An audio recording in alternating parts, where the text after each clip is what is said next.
Enhancement of food production. तो enhancement of food production मतलब क्या कि फूड का जो भी प्रोडक्शन है उनमें थोड़ा इम्प्रूवमेंट लाना है, एनहांसमेंट लाना है, कुछ चेंजेस लाना है। अब चेंजेस ऑब्वियसली बेनिफिशियल होने चाहिए। अब ये जो भी चेंजेस होंगे, इम्प्रूविंग होगा, वो क्वालिटी वाइज भी हो सकता है और क्वान्टिटी वाइज भी हो सकता है। सो लेट्स सी पहले क्या बोला है।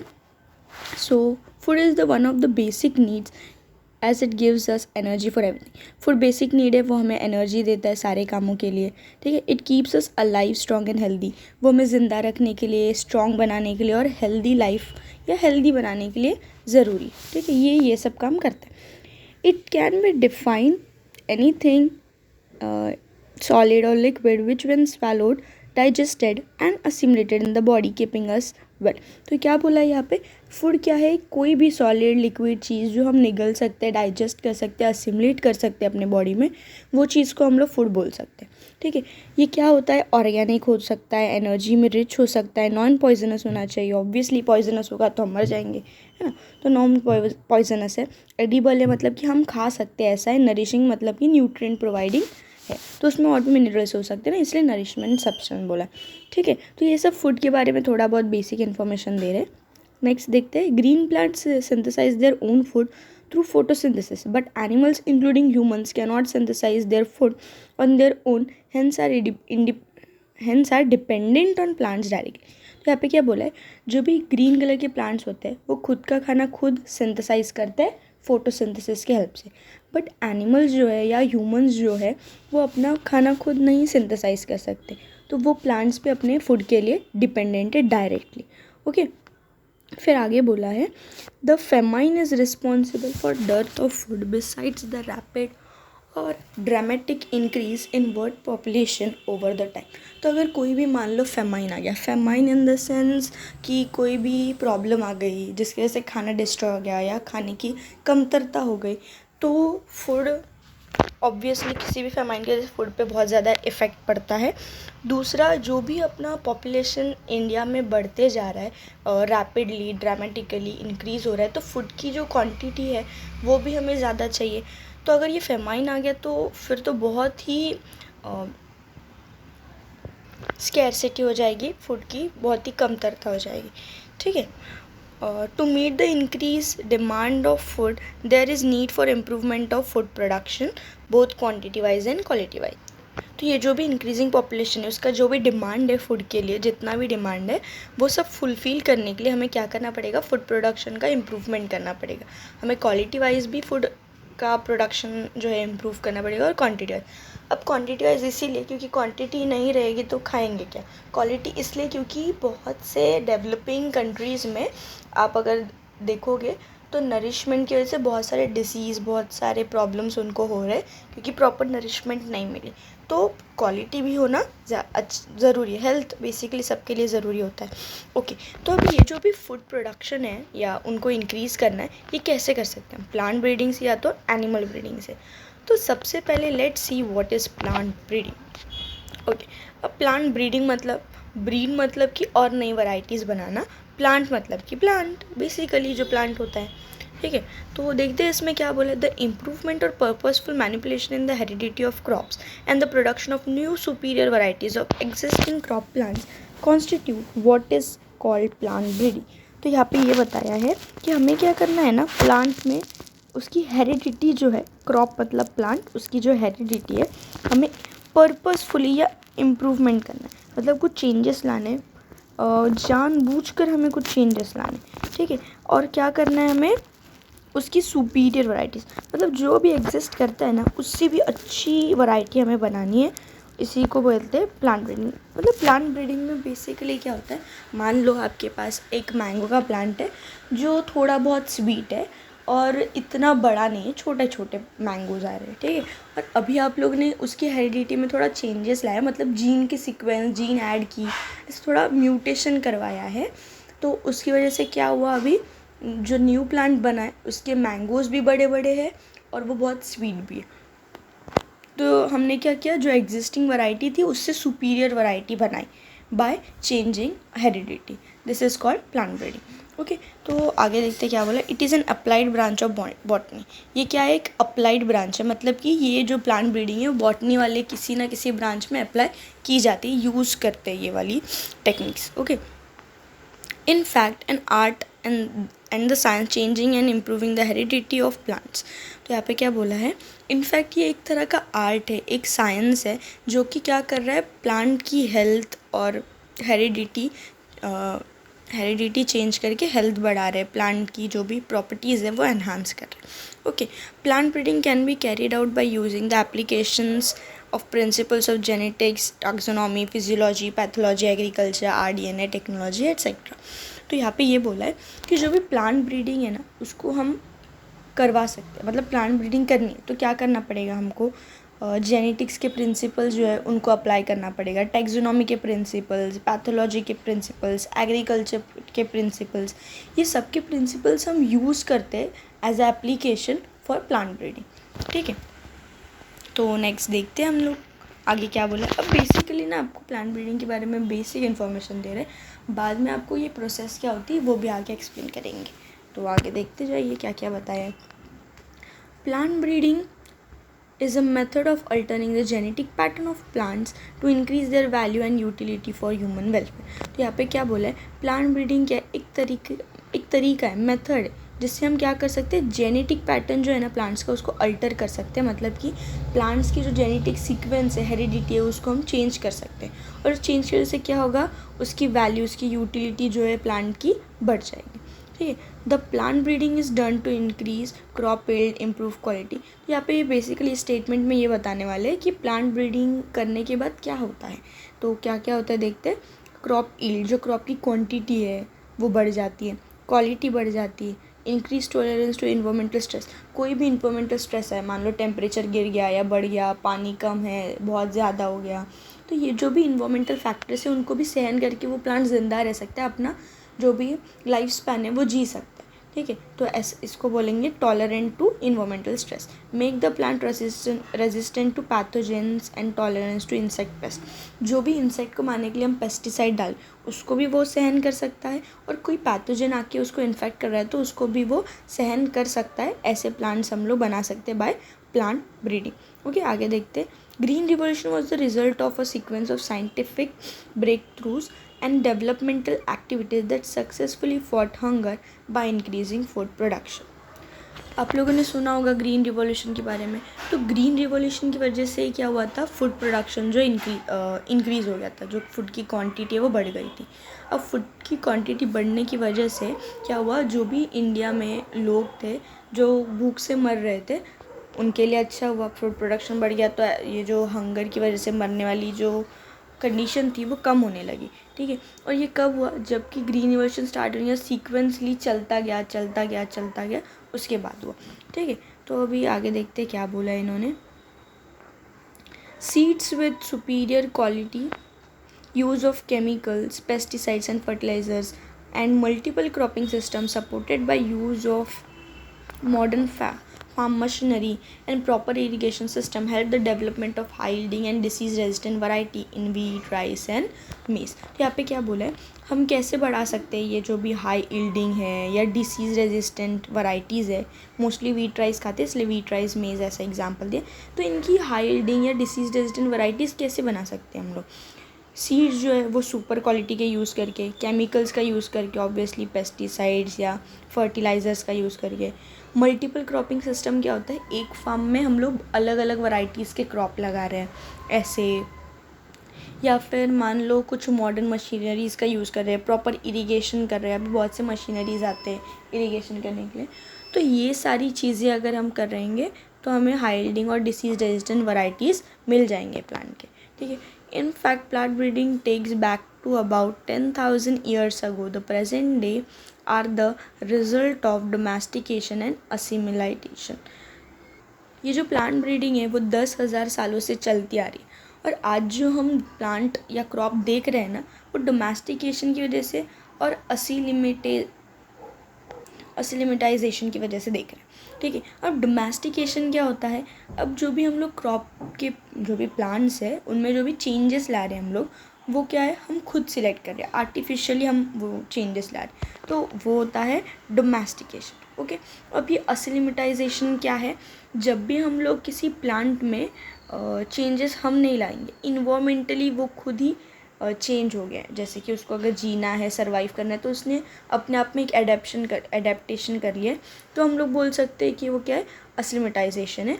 और डोमेस्टिकेशन के हमने ह्यूमंस ने आर्टिफिशियली प्लांट में चेंज लाए, तो इनकी वजह से आज हम लोग ये क्रॉप सारे देख रहे हैं। मैंने ये टर्म इसलिए एक्सप्लेन किए इतने अच्छे क्योंकि आप लोगों को न्यू है ये टर्म। ठीक है, चलो आगे बढ़ते हैं। नेक्स्ट यहाँ पे क्या दिया है, हाइब्रिडाइजेशन। ओके, तो ये जो नो द साइंटिस्ट है उसमें एक नॉर्मन ई बोरलॉग के बारे में दिया है, जो कि फादर है ग्रीन रिवॉल्यूशन के, और MS स्वामीनाथन भी है ग्रीन रिवॉल्यूशन के फादर। अब ऐसा क्यों, दोनों कैसे फादर हो सकते हैं, तो वो बाहर के हैं और ये हमारे इंडियन फादर है, डॉक्टर MS स्वामीनाथन। ठीक है, इनके बारे में जो भी दिया है वो एग्ज़ाम्स में नहीं पूछते, इतना ज़रूरी नहीं होता, लेकिन अगर आपको नॉलेज पर्पस पढ़ना है तो आप लोग पढ़ सकते हो।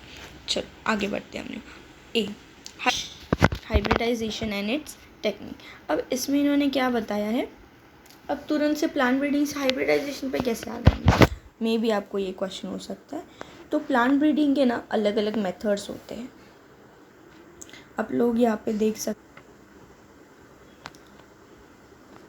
प्लांट ब्रीडिंग के डिफरेंट मेथड्स होते हैं, जैसे selection, introduction, hybridization, mutation breeding, polyploidy breeding, molecular breeding, tissue culture, RDNA technology, SCP। तो इनमें से कुछ हम पढ़ने वाले हैं। हम कौन से पढ़ने वाले हैं, चलो देखते हैं। फर्स्ट है हाइब्रिडाइजेशन एंड इट्स टेक्निक। तो इसमें क्या बोला है, it is the chief method that offers great possibility in the crop improvement then other method. ये सबसे इम्पॉर्टेंट, चीफ मतलब सबसे अच्छा तरीका है जिसकी वजह से क्रॉप की इम्प्रूवमेंट की जो भी पॉसिबिलिटी वो बहुत ज़्यादा है, मतलब percentage of making varieties of crop successfully is more. ठीक है, हम पॉसिबिलिटी देख रहे हैं कि इस मेथड से पॉसिबिलिटी बहुत ज़्यादा है। तो अब आगे देखते हैं। The use of this method is only effective means of combining together the desirable characters of two or more varieties। इसी मेथड से या इस मेथड का यूज़ करके हम दो अलग अलग वैराइटीज़ के अलग अलग कैरेक्टर्स को मिक्स करके एक नई वैरायटी बना सकते हैं। ठीक है, इस मेथड से हम लोग एक न्यू जेनेटिक कॉम्बिनेशन क्रिएट कर सकते हैं, जो भी एग्जिस्टिंग कैरेक्टर्स है उनमें कुछ नया वेरिएशन ला सकते हैं। ठीक है, it also exploits and utilises hybrid vigour. अब ये ना एक एक्सप्लॉइट मतलब कि बहुत ज़्यादा ख़राब भी कर रहा है, ठीक है, और बहुत ज़्यादा यूटिलिटी भी। हाइब्रिड विगर, फिगर का मतलब होता है सुपीरियर। हम लोग हाइब्रिड जो भी बन रहा है, मतलब जो भी न्यू स्पीशीज़ बन रही है उसको सुपीरियर भी बना सकते हैं और एक्सप्लॉइट भी कर रहे हैं। जैसे कि अभी आपने एग्जांपल अगर सुना होगा, पोमैटो बना था, टोमेटो और पोटैटो का, जो कि बिल्कुल अच्छा नहीं था, उसका कोई यूज़ नहीं बन रहा था, लेकिन वो क्रिएट हुआ था। तो एक्सप्लॉइट भी तो हो रहा है, और दूसरा कोई नई वैरायटी बनी है, जैसे कि मान लो ब्रोकोली है। आई डोंट नो कि ब्रोकोली किसी का कॉम्बिनेशन है या नहीं, बट और भी बहुत सारी चीज़ें जो नई बनी है लेकिन इम्पॉर्टेंट है, न्यूट्रिशन वाइज अच्छी है। सो अच्छी चीज़ें भी बन रही है और बुरी चीज़ें भी बन रही है। ठीक है, चलो आगे देखते हैं। Hybridization can be intravarietal, intervarietal, interspecific, intergeneric. Okay, तो हाइब्रिडाइजेशन इतने 4 टाइप्स के हो सकते हैं। इंट्रावराइटल या इंटरवराइटल मतलब कि दो वैराइटीज़ होंगी एक स्पीशीज़ की। जैसे मान लो मैंने मैंगो ये प्लांट लिया है, तो इसमें भी अलग अलग वैराइटीज़ हो सकती है, तो मैंने एक ही स्पीशीज़ की 2 वैराइटीज़ ले ली। जैसे इंटरस्पेसिफिक मतलब 2 अलग स्पीशीज़ के बीच में। अब अगर स्पीशीज़ अलग है तो जीनस जेनेरा अलग हो सकता है। आप लोगों ने अगर 2nd चैप्टर पढ़ा होगा जिसमें किंगडम, प्लांट, सबका सीक्वेंस, टेक्सोनॉमिकली सीक्वेंस बता रहे थे, तो उसकी वजह से आप लोग उसकी हेल्प से पढ़ सकते हो स्पीशीज़, जेनेरा, वैराइटीज़, फैमिली, ये सब। इंटरजेनेरिक मतलब दो अलग अलग जीनस जेनेरा के बीच में हम लोग कंबाइन करके एक नए वैरायटी बना रहे। तो ये सब टाइप्स में हाइब्रिडाइजेशन हो सकता है। Okay, As parental plants are distantly related, such crosses are also called wide and distant crosses. तो यहाँ पे क्या बोला है कि अगर आप लोग देखोगे पेरेंटल प्लांट्स जो है ना ऐसे होने चाहिए जो डिस्टेंटली रिलेट कर रहे हैं. अगर कभी ऐसी कंडीशन आएंगी कि पेरेंट जो है ना वो बहुत ही कम, वेरी लेस सिमिलैरिटी होंगी उनमें, तो ऐसे क्रॉसेस को हम लोग डिस्टेंट या फिर वाइड क्रॉसेस कहते हैं. Okay. Interspecific and intergeneric hybrids are seldom to occur in the nature. जो इंटरस्पेसिफिक और इंटरजेनरिक हाइब्रिड्स है ये बहुत ही कम मिलेंगे आपको, बहुत ही रेयरली मिलते हैं, ऐसे जल्दी मिलते नहीं. सेल्डम मतलब बहुत ही कम या very rare. Okay. The main steps of plant breeding programme are as follow. तो अब देखते हैं हाइब्रिडाइजेशन के बारे में. पहले बेसिक इन्फॉर्मेशन दी उन्होंने, या क्या करके हम लोग को हाइब्रिडाइजेशन के क्रॉस मिलेंगे वो बताया. अब हम देखते हैं कि मेन स्टेप्स क्या है पूरे हाइब्रिडाइजेशन में. और अभी तक आप लोगों ने जितना भी पढ़ा उसमें से प्लांट ब्रीडिंग का डेफिनेशन, हाइब्रिडाइजेशन का डेफिनेशन और 2-3 टर्म जैसे डिस्टेंट क्रॉसेस क्या होता है, यही सारी चीज़ें आपके लिए इम्पॉर्टेंट है. या अभी तक ऐसा कोई इम्पॉर्टेंट टॉपिक नहीं. बट अभी ये जो हाइब्रिडाइजेशन के स्टेप्स हैं वो बहुत ही ज़्यादा इम्पॉर्टेंट है, क्योंकि आपको इसमें से क्वेश्चंस आ सकते हैं. ठीक है. तो चलो देखते हैं हम लोग. फर्स्ट है कलेक्शन ऑफ वेरिएबिलिटी. अब कलेक्शन ऑफ वेरिएबिलिटी मतलब क्या कि हम लोग ना वैराइटीज़ करेक्ट करेंगे. अब वैराइटीज़ हमने पढ़ा था ना, इंटर वैराइटल, इंट्रा वैराइटल, मतलब स्पीशीज़ सेम थी लेकिन वैराइटीज़ अलग थी. वैसे हमें ना अलग अलग वैराइटीज़ ढूंढनी. अभी फ़र्क नहीं पड़ता कि स्पीशीज़ सेम है या नहीं है, लेकिन हमें जो चाहिए वैसी वैराइटीज़ ढूंढनी है अलग अलग में. और आगे क्या करना है वो भी पढ़ते हैं. Wild species and relatives of the cultivated species having desired trait should be collected and preserved. Wild species मतलब original species, और original species से related कुछ जो भी species रहेंगी, इन दोनों में जो भी desired traits, desired मतलब कि हमें जो चाहिए क्वालिटी, हमें जो traits चाहिए, कैरेक्टर चाहिए, वो कैरेक्टर्स होने चाहिए. ठीक है. उन कैरेक्टर्स को हमें कलेक्ट करना है, या उन स्पीशीज़ को हमें कलेक्ट करना है और प्रिजर्व करके रखना है. ठीक है. The entire collection having all the diverse alleles for all genes in a crop is called germplasm collection. तो अब जो भी हम लोग ने कलेक्ट किया है उनमें अलग अलग एलील्स होंगी. ठीक है. तो जीन्स के 2 एलील्स होते हैं ना, तो वो सारे एलील्स जो भी जीन्स हैं उनको हमें स्टोर करके रखें. और जहाँ पे हम लोग वो कलेक्ट करके रख रहे हैं या कलेक्शन को जर्मप्लाज्म कलेक्शन ऐसा बोलते हैं. ठीक है. अब ये जर्मप्लाज्म कलेक्शन क्यों किया? ताकि हमें वेरिएशन लाना है. ऑब्वियसली नया प्लांट बना रहे तो कुछ तो चेंजेस लाए तभी ना. चेंजेस नहीं लाना होता तो एज इट इज़ ग्रो कर लेते. तो वेरिएशन के लिए हमें ये सारी करनी ज़रूरी है. तो इनका कंजर्वेशन करना ज़रूरी है.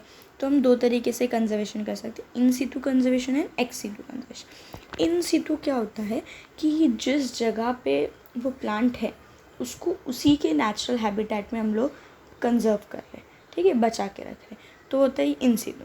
और उसको वहाँ से उठाकर उसके लिए जो हैबिटेट चाहिए वैसा हम आर्टिफिशियली क्रिएट कर रहे हैं, एक जगह पे जाके उसको स्टोर कर रहे हैं, तो उसको बोलते हैं एक्स सितु कंजर्वेशन. तो फॉरेस्ट, नेचुरल रिजर्वर्स, ये सारे in situ conservation. Botanical gardens and seed bags, ये सारे एक्स सितु कंजर्वेशन. ओके. चलो आगे बढ़ते हैं. नेक्स्ट स्टेप है evaluation and selection of parents. अब आपको अगर कोई कन्फ्यूजन रहा होगा फर्स्ट स्टेप में, तो एट द एंड ना हम सारे स्टेप्स वापस रिपीट करेंगे. So don't worry, let's go further. तो यहाँ पे क्या बोला है, it is an important and essential. ये evaluation and selection of parents बहुत ही इंपॉर्टेंट स्टेप है, इसको हम लोग नेग्लेक्ट नहीं कर सकते. The collected germplasm is evaluated screen to identify plants with desired characters. तो अब हम क्या करेंगे, जो भी हम लोग ने जर्मप्लाज्म, जो भी जीन्स हम लोग ने अभी कलेक्ट किए उसको इवैल्यूएट करेंगे, मतलब कि चेक करेंगे कि हमें जो चाहिए वही कैरेक्टर्स है या नहीं. उन प्लांट्स को आइडेंटिफाई करेंगे, उनके कैरेक्टर्स को देखेंगे. ठीक है. The selected parents must be healthy, vigorous and should show desirable but complementary features. तो अब हम जिनको parents as a parent select कर रहे हैं वो हेल्दी तो है कि नहीं, विगरस मतलब कि सुपीरियर क्वालिटी के है कि नहीं, हमें जो कैरेक्टर्स चाहिए वो है या नहीं. और जो भी 2 पेरेंट्स होंगे ना, मेल और फीमेल पेरेंट, जिनको हम लोग मीट करवा के ब्रीड करवा के एक नई वैरायटी बना रहे, वो दोनों में थोड़े फीचर्स ना अलग अलग भी होने चाहिए. सारे ही फीचर्स सेम नहीं होने चाहिए. जो हमें फीचर चाहिए, जो हमें कैरेक्टर चाहिए वो तो होना चाहिए, लेकिन दोनों के बीच में थोड़ा डिफरेंट भी रहना चाहिए ऐसा. ठीक है. तो आगे देखते हैं, the selected parents are self for 3 to 4 generation. अब जो उस पेरेंट्स को हम लोग ने सिलेक्ट किया है उनको 3 से 4 जने तक हम लोग ब्रीड करवाते रहते हैं, ताकि हमें क्या मिले, प्योर लाइन मिले, होमोजाइगस कंडीशन में, मतलब जो कैरेक्टर हमें चाहिए हर जनरेशन में वैसा का वैसा एज इट इज़ मिलना चाहिए। ठीक है, it is made to sure that only pure lines are selected, multiplied and use for hybridisation. और हम लोग ये शॉर्ट कर लेते हैं कि हाँ, हम लोग सिर्फ प्योर लाइन ही है जिसको हम लोग ने सिलेक्ट किया है, मल्टीप्लाई किया और हाइब्रिडाइजेशन के लिए यूज़ करेंगे फर्दर। ओके, तो ये है evaluation and selection of parents. Third step है हाइब्रिडाइजेशन। हाइब्रिडाइजेशन में अभी हम सिलेक्ट करेंगे फीमेल और मेल पेरेंट। अब फीमेल पेरेंट को रिकरेंट भी बोला है और मेल पेरेंट को डोनर भी बोला है। फीमेल क्या होती है, ऐसी जिसके पास ना मैक्सिमम वैरायटीज़ या फीचर्स हो। जैसे कि मान लो हमें जो भी चीज़ें या फीचर्स चाहिए वो फीमेल में ज़्यादा है, ऐसा। तो 2 वैरायटीज़ लेनी हमें, एक ऐसी वैरायटीज़ उसको फीमेल बोलेंगे जिसके पास ज़्यादा डिज़ायरेबल कैरेक्टर्स है, मेल वो रहेगा जिसके पास हमें जो चाहिए वो कैरेक्टर है, लेकिन बाकी सारे जो दूसरे उसके कैरेक्टर है वो फीमेल से अलग होने चाहिए। ठीक है, या फिर बाकी सारे इतने अच्छे कैरेक्टर्स नहीं है, इसलिए हम लोग ने उसको मेल पेरेंट। तो मेल पेरेंट में जो अच्छा कैरेक्टर है ना वो अच्छा कैरेक्टर हम ले लेंगे, और फीमेल में तो सारी अच्छे तो उसमें हम लोग डाल देंगे ऐसा। तो फीमेल को पूरा अच्छा होना चाहिए, मेल में जो अच्छी हमें चाहिए वही अच्छा होना चाहिए। ठीक है, तो हम लोग मेल पेरेंट से वो वाली जीन निकाल के फीमेल पेरेंट में इंसर्ट कर देंगे। अब ये होता कैसे, अब ना पोलन ग्रीन्स होते हैं, ठीक है, मेल पेरेंट के पास पोलन्स होते हैं, तो हम लोग उसके अंदर से पोलन कलेक्ट कर लेंगे। उसके बाद हम लोग ना इमैस्कुलेटेड फ्लावर के ऊपर उसको डस्ट कर देंगे। अब ये इमैस्कुलेटेड फ्लावर क्या होता है, एक ऐसा फ्लावर जिसमें मेल और फीमेल पेरेंट दोनों ही प्रेजेंट है। जैसे कि मान लो हिबिस्कस जिसमें एंड्रोशियम गाइनोशियम दोनों होता है, तो उसमें से हम लोग मेल वाला जो ऑर्गेनिज्म है वो निकाल लेंगे, मतलब कि एंड्रोशियम निकाल देंगे। तो उस फ्लावर में क्या बचा, सिर्फ गाइनोशियम बचा। तो इस फ्लावर को हम लोग इमैस्कुलेटेड फ्लावर, जब भी हम लोग उसका एंथर निकाल लेते हैं और सिर्फ ओवरी रखते हैं उस फ्लावर में, तो उसको इमैस्कुलेटेड फ्लावर बोलते हैं। इस इमैस्कुलेटेड फ्लावर पे हम लोग वो कलेक्टेड पोलन ग्रेन को डस्ट कर देंगे स्टिग्मा के ऊपर, और पॉलिनेशन हो जाएगा। अब पॉलिनेशन होने के बाद सीड और फ्रूट जैसे नॉर्मली प्लांट्स में बनते वैसे बनेंगे।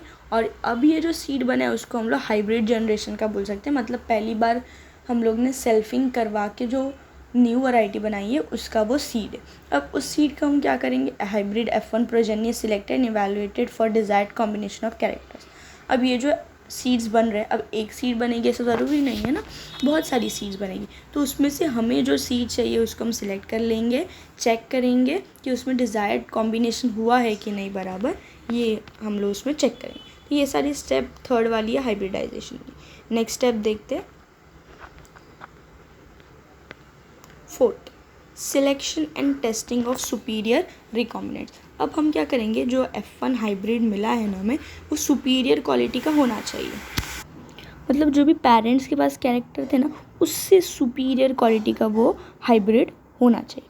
ठीक है, such hybrids are then selfed for few generation to make them homozygous for the said desirable character. Still there is a state of uniformity so that the characters will not segregate further. तो अब क्या बोला, ये हम क्या करते हैं, इस हाइब्रिड को वापस से सेल्फिंग कराते हैं फ्यू जनरेशन्स के लिए, ताकि उसमें भी होमोजाइगस कंडीशन डेवलप हो जाए। और ये इसीलिए करते हैं ताकि जो भी कैरेक्टर्स डिज़ायरेबल कैरेक्टर्स हमें चाहिए उसमें यूनिफॉर्मिटी, कोई चेंजेस ना आए और आगे जाके वो सेपरेट ना हो, सेग्रीगेट ना हो, इसके लिए हम वो सेल्फिंग करवाते हैं। अब लास्ट स्टेप है, क्या है, testing and release of commercialisation and new cultivators. ठीक है, नाम तो ईजी है, सारे स्टेप के आपको समझ में आ सकते हैं। टेस्ट करना है, फिर हम लोग रिलीज़ करेंगे और न्यू कल्टिवेटर्स मतलब फार्मर्स उसको कमर्शियली यूज़ करेंगे। ठीक है, the new selected lines are evaluated for the productivity and other features. तो अब हम क्या करेंगे, जो भी न्यू सिलेक्टेड था, हमने 3-4 जनरेशन तक तो उसको सेल्फिंग करवाई, उसके बाद सेग्रीगेट हो रहा है कि नहीं ये चेक किया, यूनिफॉर्मिटी लाइन। अब वो जो न्यू सिलेक्टेड लाइन है ना उसको हम लोग इवेल्युएट मतलब चेक करेंगे, प्रोडक्टिविटी अच्छी है कि नहीं, बाकी के जो फीचर्स हमने देखे थे वो अच्छे हैं कि नहीं ये चेक करेंगे एक बार, जैसे कि disease resistance, pest resistance, quality, quantity, productivity, सारी चीज़ें हम लोग चेक कर लेंगे। Initially these plants are grown under control conditions of water, fertilisers etcetera. हम क्या करते हैं, स्टार्टिंग में जब इन प्लांट्स को ग्रो कर रहे हैं ना, तो कंट्रोल कंडीशंस मतलब कि लिमिटेड वाटर देते हैं, जितनी पानी चाहिए, जो फर्टिलाइज़र चाहिए, जो भी चीज़ें उनको चाहिए होती है वो सब उनको प्रोवाइड करते हैं। ठीक है, उसके बाद उनकी जो भी परफॉर्मेंस है उसको हम लोग रिकॉर्ड करते हैं। ओके, तो these selected lines are then grown for 3 generation at least in natural feed in different agroclimatic zone. अब हम क्या करते हैं, ये जो भी परफॉर्मेंस इनके रिकॉर्ड करने के बाद जो सिलेक्टेड होंगे उनको 3 जनरेशन तक हम लोग ग्रो करते हैं। अब ये जो ग्रो कर रहे हैं 3 जनरेशन तक, वो नेचुरल फील्ड में, मतलब कि फार्मर्स जिस लैंड पे फार्मिंग करते हैं वैसे फील्ड में करते हैं, अलग अलग एग्रोक्लाइमेटिक जोन्स में, मतलब अलग अलग एग्रीकल्चर होने वाले क्लाइमेट्स में। जैसे कहा टेम्परेचर ज़्यादा है, कहीं टेम्परेचर कम है, वाटर ज़्यादा है, वाटर कम है, ऐसी सारी कंडीशंस में हम लोग इनको ट्राई करके देखते हैं और उसके बाद न्यू वैरायटी जो है फार्मर्स के लिए रिलीज़ कर देते हैं। मैनी हाई यील्डिंग हाइब्रिड, यहाँ तक सारे ही 5 ही स्टेप्स ख़त्म होते हैं। आगे थोड़ी और इन्फॉर्मेशन दी है। Many high yielding hybrid varieties of rice, wheat, sugar, millets, तो ये सारे जो भी है वो हम लोग हाइब्रिडाइजेशन की हेल्प से इम्प्रूव कर सकते हैं। मतलब कि wheat, sugar cane, millets, rice, इनकी जो भी हाइब्रिड वैराइटीज़ बना सकते हैं ताकि उनमें हाई यील्डिंग हो। ठीक है, और इसकी वजह से फार्मर कम्युनिटी को भी हेल्प हो। तो इंडिया में ये सारी वैराइटीज़ हाइब्रिडाइजेशन करके बनाई जाती है। ठीक है, राइस पता है आपको, वीट पता है, शुगर पता है। मिलेट्स क्या होते हैं, मिलेट्स मतलब बहुत सारे जवार, राइस, वीट, ये सारी वैराइटीज़ उसमें आ जाती है, तो उसको ग्रुप में मिलेट्स कहते हैं। ऐसा ग्रीन रिवॉल्यूशन के बारे में यही बताया कि ये सारी चीज़ें ग्रीन रिवॉल्यूशन में आती हैं। इसी को हम लोग green revolution, obviously green part बढ़ रहा है, उनमें एनहांसमेंट हो रही है, इंप्रूवमेंट हो रही है, यही ग्रीन रिवॉल्यूशन है। That's it, nothing to worry about. So let's move further. कुछ इंडियन हाइब्रिड्स की क्रॉप्स के बारे में दिया, मतलब कि इंडिया में इन क्रॉप को हाइब्रिडाइज किया था, तो इनको हाइब्रिड क्रॉप्स बोलते हैं। ठीक है, तो वो कौन कौन से, वीट, राइस है, शुगर केन है, मिलेट्स है। मिलेट्स देखो अभी हमने बात की थी, थोड़ा डिटेल में देखते हैं। वीट एंड राइस क्या है, 1960s में क्या था, वीट और राइस की जो भी प्रोडक्शन है वो बहुत ही ज़्यादा ट्रेमेंडेंसली बढ़ गई थी, मतलब कि हाई रेट से बढ़ने लगी थी तुरंत। Norman E Borlaug develop semi dark varieties of wheat. आपने ये नाम पहले भी सुना, नो द साइंटिस्ट में। ठीक है, तो नॉर्मन ई बोरलॉग ने क्या किया, सेमी डार्क वैराइटीज़ बनाई वीट की, मतलब कि हाइट की बात की है और क्वालिटी की बात की है कि जो भी नॉर्मल वीट होता है ना उससे थोड़ा अच्छा बनाए। ओके, तो वो कौन से वैराइटीज़ है, सोनालिका एंड कल्याण सोना, ये 2 हाइब्रिड वैराइटीज़ है वीट की जो कि इंडिया में ग्रो की गई थी। ओके, बाद में राइस का क्या बोला है, semi dark variety of rice भी बनाई गई थी IR8 और टेचुंग नेटिव आई का यूज़ करके। तो क्या किया था, IR8 international rice research institute 8, ठीक है, और तेचुंग नेटिव 1, इन दोनों को हम लोग ने मिक्स करवाया और एक नई वैरायटी बनाई और इंडिया में इंट्रोड्यूस करवाया। फिर जया, पद्मा, रत्ना, ये 3 ऐसी वैरायटीज़ है जो कि राइस की सेमी डार्क वैरायटीज़ है जो कि बनाई गई थी इंडिया में। ठीक है, तो बेसिकली आपको इसमें ये याद रखना है कि वीट की वैराइटीज़ कौन सी है, राइस की वैराइटीज़ कौन सी है, और ये जो सेमी डार्क वैरायटी बनाई है राइस की वो किसको मीट करके बनाई गई है। ओके, तो आगे देखते हैं। नेक्स्ट है शुगर केन। अब शुगर केन में क्या बोला है कि हमें क्या करना है, नॉर्थ इंडिया की एक वैरायटी बताइए और साउथ इंडिया की एक वैरायटी बताइए।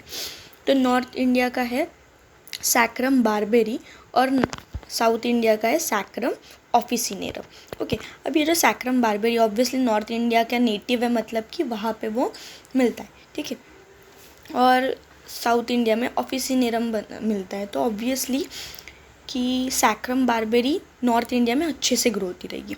लेकिन सैक्रम ऑफिसिनेरम के पास थिक स्टेम है, हाई शुगर कंटेंट है, और मतलब इसकी जो भी क्वालिटीज़ है बहुत अच्छी, लेकिन उसकी क्वांटिटी अच्छी नहीं है यहाँ पे। मतलब नॉर्थ इंडिया में वो ग्रो नहीं हो रही, साउथ इंडिया में हो रही है, तो साउथ इंडिया को कोई प्रॉब्लम नहीं है, लेकिन ये नॉर्थ इंडिया में नहीं ग्रो हो रही है क्लाइमेटिक कंडीशंस वगैरह की वजह से।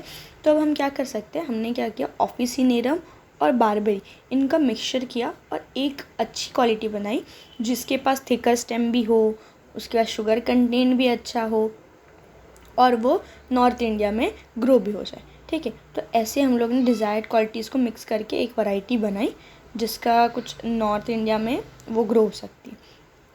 अब आगे दिया है कि इन्होंने CO 419, 421, 453 ये 3 वैरायटीज़ है जिसके पास हाई यील्डिंग और हैविंग हाई शुगर कंटेंट है, जो कि कोम्बाटो में तमिलनाडु के एक प्लेस में बनाई गई है ये सारी वैरायटी शुगर केन की। ओके, तो नेक्स्ट देखते हैं और क्या है। मिलेट्स के बारे में क्या बोला है, हाइब्रिड मेज़, जवार, बाजरा। मेज़ का क्या है, गंगा 3, जवार का CO12, बाजरा का निफर्ड, ये सारे हाइब्रिड वैरायटीज़ है। इनको हम लोग ने सक्सेसफुली इंडिया में ग्रो करवाया। फिर आगे देखते हैं, these varieties are high yielding resistant to water stress. ये सारी जो वैरायटीज़ है उनकी जो यील्डिंग पावर है बहुत ज़्यादा हाई है, मतलब कि क्वांटिटी बहुत अच्छी बन रही है, और वाटर स्ट्रेस को भी वो रेजिस्टेंट है, मतलब कि पानी का अगर कम हुई पानी या बहुत ज़्यादा बढ़ गया तो भी ये लोग अच्छे से ग्रो हो सकते हैं, तो वाटर स्ट्रेस को भी हैंडल कर सकते हैं। तो नेक्स्ट देखते हैं और क्या क्या दिया है। यहाँ पे कुछ डिसीज़ रेजिस्टेंट प्लांट के बारे में बताया है, जैसे कि फंजाई की वजह से ये हो सकता है वीट प्लांट में ब्राउन रस्ट, फंजाई की वजह से रेड रॉट हो सकता है शुगर केन में, लेड ब्लाइट हो सकता है पोटैटो में, बैक्टीरिया की वजह से ब्लैक रॉट हो सकता है क्रूसीफर्स में। क्रूसीफर्स मतलब कि कॉलीफ्लावर, कैबेज, ये सारे जो होते हैं ना वो सारे क्रूसीफर्स में आते हैं। वायरसेस की वजह से टोबैको मोसाइक वायरस, TMV के बारे में मे भी आप लोगों ने सुना भी होगा पहले। ओके, तो आगे देखते हैं क्या बताए। The basic objective of breeding for disease resistance is to develop inherent quality in the plant to prevent the pathogen from causing the disease.